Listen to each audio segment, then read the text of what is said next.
तुमच्या हातात असलेला मोबाईल नक्की सुरक्षित आहे ना?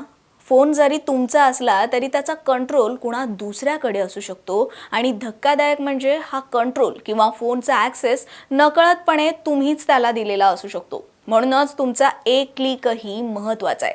एका छोट्याशा क्लिकनं तुमचे photos, videos, bank details, OTP आणि सोशल मीडिया अकाउंट्स असं सगळं काही एक्सपोज होऊ शकतं आणि तुम्हाला ते कळत सुद्धा नाही.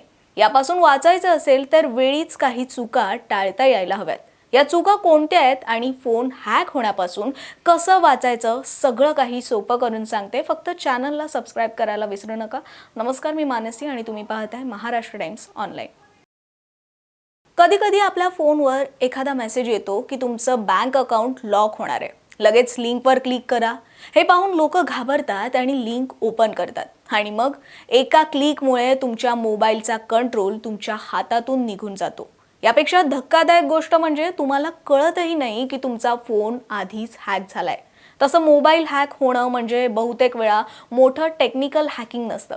खरं सांगायचं तर टेक्निकल हॅकिंगपेक्षा मानवी चुकीमुळेच ते जास्त होतं. म्हणजे यात आपलीच चूक जास्त असते. सोप्या शब्दात सांगायचं झालं तर आपणच नकळतपणे स्वतःची माहिती कुणाला तरी शेअर करतो किंवा अनसेफ लिंक्सवर क्लिक करतो. मग हे टाळायचं असेल तर पहिली आणि सर्वात महत्त्वाची गोष्ट म्हणजे अननोन लिंक्सपासून दूर राहा. व्हॉट्सॲप, SMS किंवा ईमेलवर आलेले लिंकवर क्लिक करा आणि बक्षीस जिंका किंवा तुमचं अकाउंट व्हेरीफाय करा किंवा मग ही लिंक उघडा नाहीतर सेवा बंद होईल असे मेसेज बहुतेकदा फ्रॉड असतात.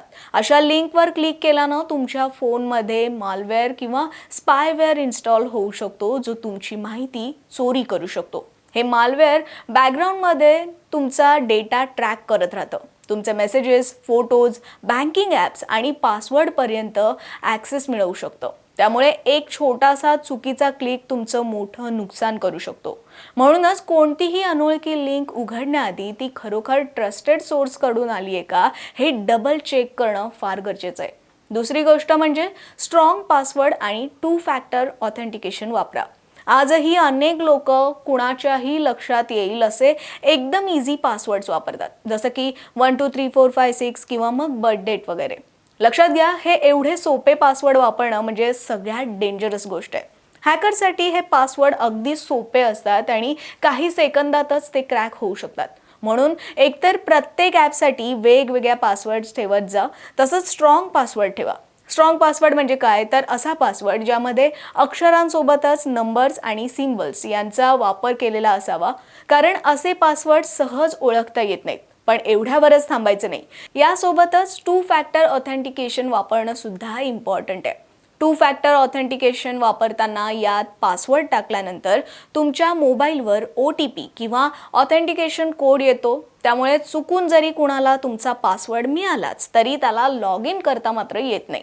थोडक्यात सांगायचं झालं तर स्ट्रॉंग पासवर्ड आणि हे 2 फॅक्टर ऑथेंटिकेशन ही तुमच्या मोबाईल आणि तुमच्या अकाउंटसाठीची एक प्रकारची सिक्युरिटी वॉल आहे जी हॅकिंगपासून मोठ्या प्रमाणात संरक्षण देते. आता तिसरी महत्त्वाची गोष्ट म्हणजे अनोळखी ॲप्स इन्स्टॉल करू नका. गुगल प्ले स्टोअर किंवा मग ॲपल ॲप स्टोअरवरूनच ॲप डाउनलोड करत जा. बाहेरून डाउनलोड केलेले ॲप्स हे अनेकदा सुरक्षित नसतात, कारण त्यांचं प्रॉपर सिक्युरिटी व्हेरिफिकेशन झालेलं नसतं. काही ॲप्स तर दिसायला साधे आणि युजफुल वाटू शकतात, जसं की फ्लॅशलाईट, फ्री गेम्स किंवा व्हिडिओ डाउनलोडर असे कुठलेही ॲप्स असू शकतात. पण त्यामध्ये हिडन स्पायवेअरही असू शकतं, ज्यामुळेही तुमचा डेटा ट्रॅक केला जाऊ शकतो. त्यामुळे कोणतंही ॲप इन्स्टॉल करण्याआधी ते ऑफिशियल स्टोअरवर आहेत का हे बघा. तसंच त्याचे रिव्ह्यूज काय आहेत आणि इन्स्टॉल करताना परमिशन्स काय मागतंय हे चेक करणं सुद्धा खूप महत्त्वाचं ठरतं. यात एक महत्त्वाची चूक घडते जी बरेच लोक करतात, ती म्हणजे परमिशन्स न बघता न वाचता डायरेक्ट ॲप इन्स्टॉल करतात. एखादं फ्लॅशलाईटसाठीचं ॲप जर तुमचे कॉन्टॅक्ट्स, मायक्रोफोन किंवा मेसेजचा ॲक्सेस मागताय तर समजून जा इथं काहीतरी गडबड आहे. हा ॲप रेड फ्लॅग आहे. यासोबतच आणखी कोणत्या गोष्टी अवॉइड करायच्या ते सुद्धा सांगते.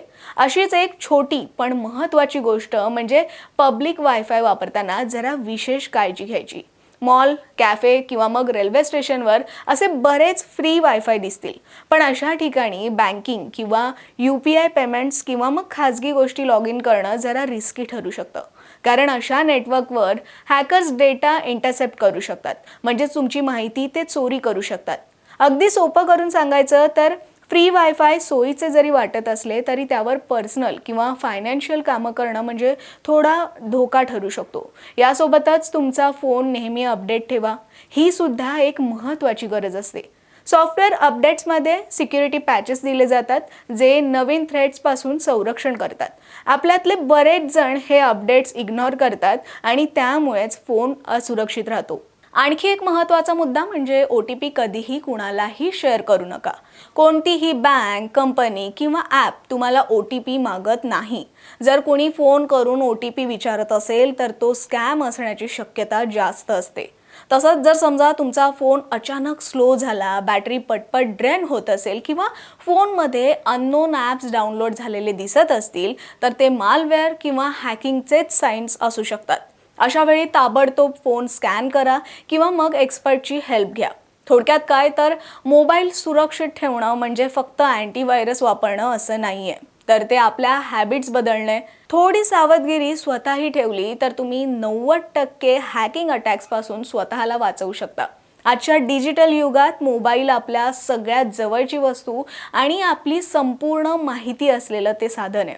त्यामुळे आपली आणि फोनची सुरक्षा ही आपल्याच हातात आहे. म्हणून स्मार्ट बना आणि सेफ राहा. आणि अशाच व्हिडिओ पाहण्यासाठी महाराष्ट्र टाइम्स ऑनलाईनच्या YouTube चॅनलला सबस्क्राईब करा, फेसबुक पेजला लाईक आणि फॉलो करा.